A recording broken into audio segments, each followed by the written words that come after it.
Break के बाद एक बार फिर से आप सभी दर्शकों का अन्नदाता कार्यक्रम में बहुत बहुत स्वागत है।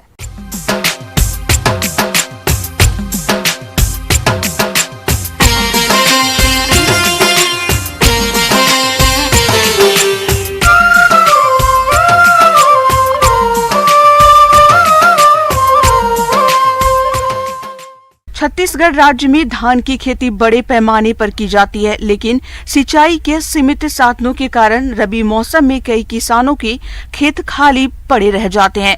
ऐसे किसानों के लिए धान की खड़ी फसल में उतेरा एक अच्छा विकल्प सिद्ध हो सकता है। इसका मुख्य उद्देश्य खेत में मौजूद नमी का उपयोग अगली फसल के अंकुरण और वृद्धि के लिए करना है, जिससे 2 फसलीय खेती का लाभ किसानों को मिलता है। तो आप कैसे करें उतेरा तकनीकी से खेती, इसकी जानकारी दे रहे हैं बृजकिशोर प्रजापति।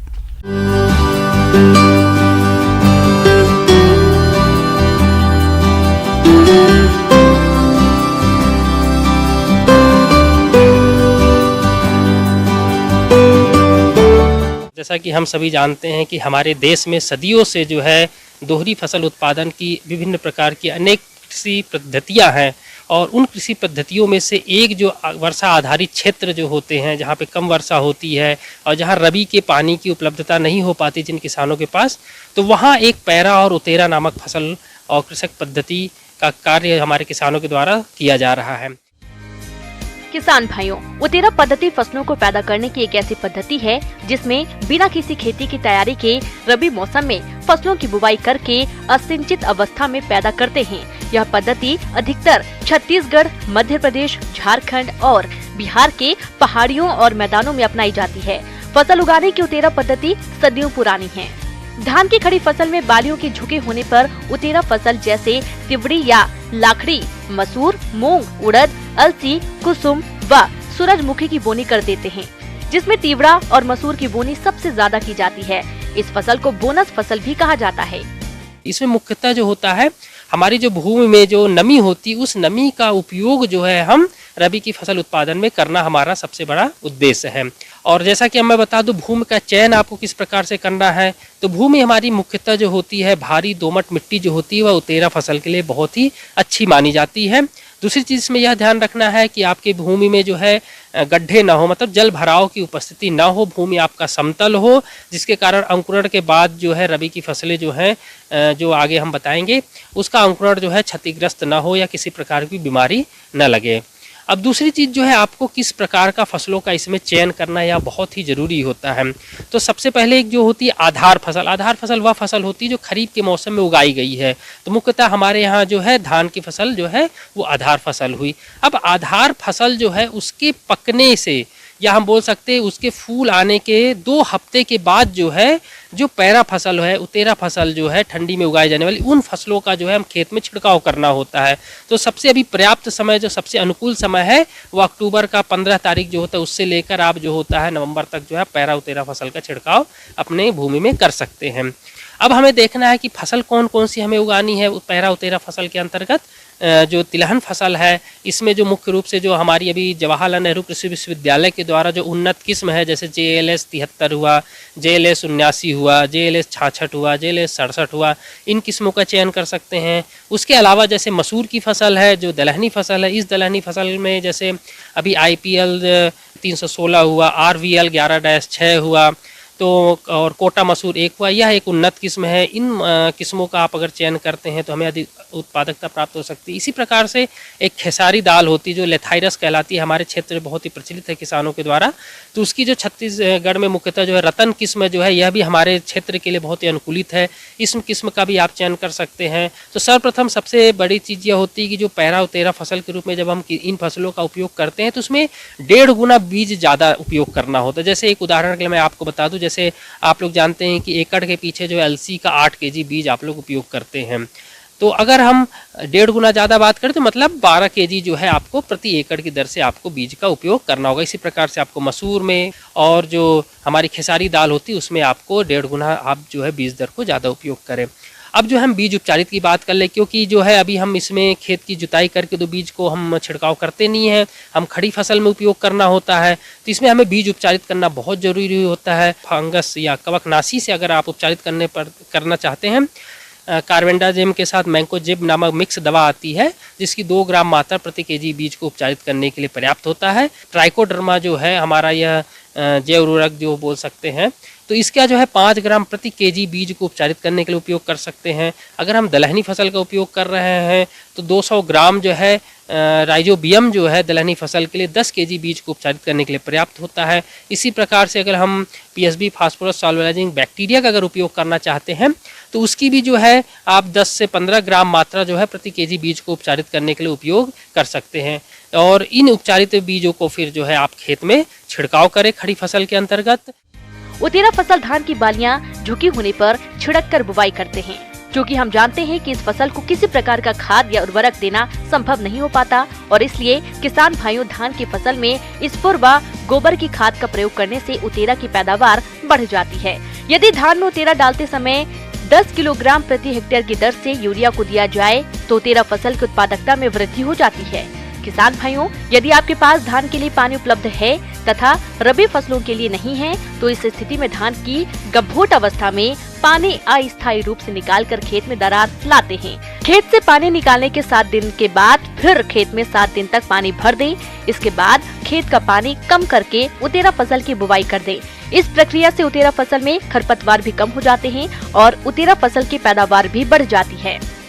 खरपतवार नियंत्रण की बात करें तो किसान भाइयों, यह निदाई जो है आप जो है आवश्यकता अनुसार बुआई के 15 से 20 दिनों के बाद, उसके बाद 40 से 45 दिनों के बाद और निश्चित रूप से निकाल दें। और जब भी आपकी जैसे धान की फसल कटाई होती तो निश्चित रूप से अंकुरण के बाद जो है आप घास निकालें, जिससे जो उसमें की विभिन्न प्रकार के लगने वाले कीट बीमारियां हैं उससे आप बच सकते हैं। उतेरा की बुवाई के 20 से 25 दिन के अंदर धान की फसल को काट लें और फसल की कटाई भूमि की सतह से करें तथा कटी धान की फसल को अति शीघ्र उठा लें। आमतौर पर किसान भाई उतेरा में किसी प्रकार का पौध संरक्षण नहीं अपनाते हैं, जिससे फसल 30 से 40% तक क्षति होती है, जिसे पौध संरक्षण अपनाकर रोका जा सकता है। हमारे कृषकों के पास अगर पानी सिंचाई की उपलब्धता नहीं है तो निश्चित रूप से आप पैरा उतेरा फसल की आप खेती करें, जो कि वर्तमान समय बहुत ही अनुकूल है।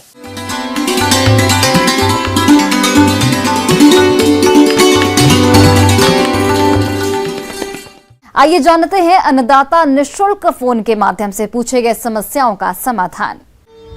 आज के अन्नदाता हेल्पलाइन में जिस प्रश्न को कार्यक्रम में शामिल किया गया है उसे पूछा है ग्राम सेबरा, जिला इंदौर के किसान मुकेश यादव ने। आप गाय की जर्सी नस्ल के बारे में जानकारी चाहते हैं तो मुकेश जी आपकी जानकारी के लिए प्रस्तुत है कार्यक्रम का यह अंश।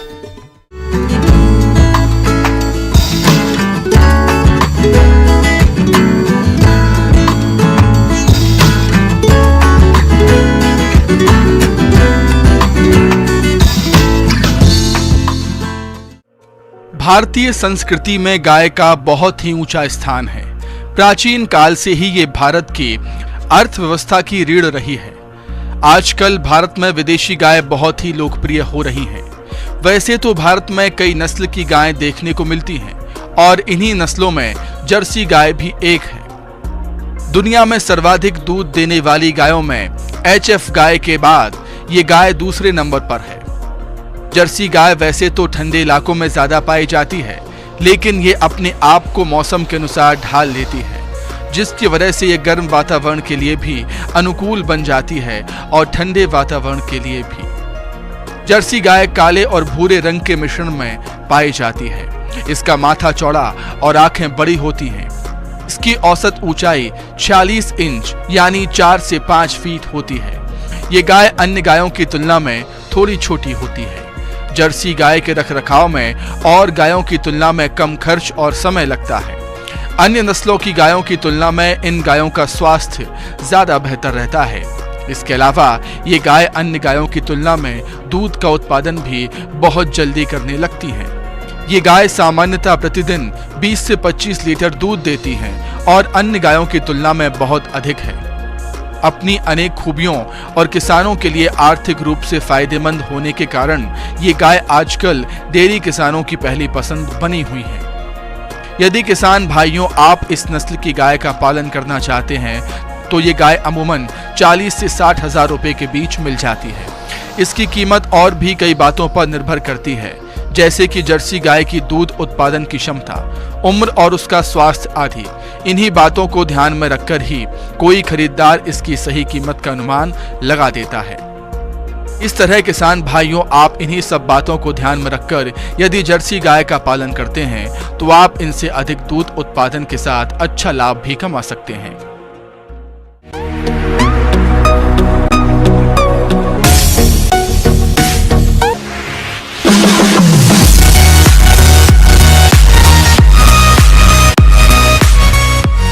एक नजर डालते हैं राज्य के कुछ मंडियों के प्रमुख फसलों के बाजार भाव पर।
किसान भाइयों, कृषि संबंधित समस्या या सुझावों के लिए आप हमें इस पते पर संपर्क कर सकते हैं। प्रोड्यूसर अन्नदाता news 18 Madhya Pradesh Chhattisgarh, Ramoji film city Hyderabad 501512। साथ ही आप हमें ईमेल भी कर सकते हैं। हमारा ईमेल आईडी है p18annadatamp@news18.com। इसके अतिरिक्त आप हमें निःशुल्क हेल्पलाइन नंबर 1800-8892-163 पर सोमवार से शनिवार सुबह 10 से शाम 4 बजे के बीच संपर्क कर सकते हैं। अब समय हो रहा है आपसे विदा लेने का। कल फिर से आपसे मुलाकात होगी कृषि से जुड़ी महत्वपूर्ण जानकारियों के साथ। नमस्कार।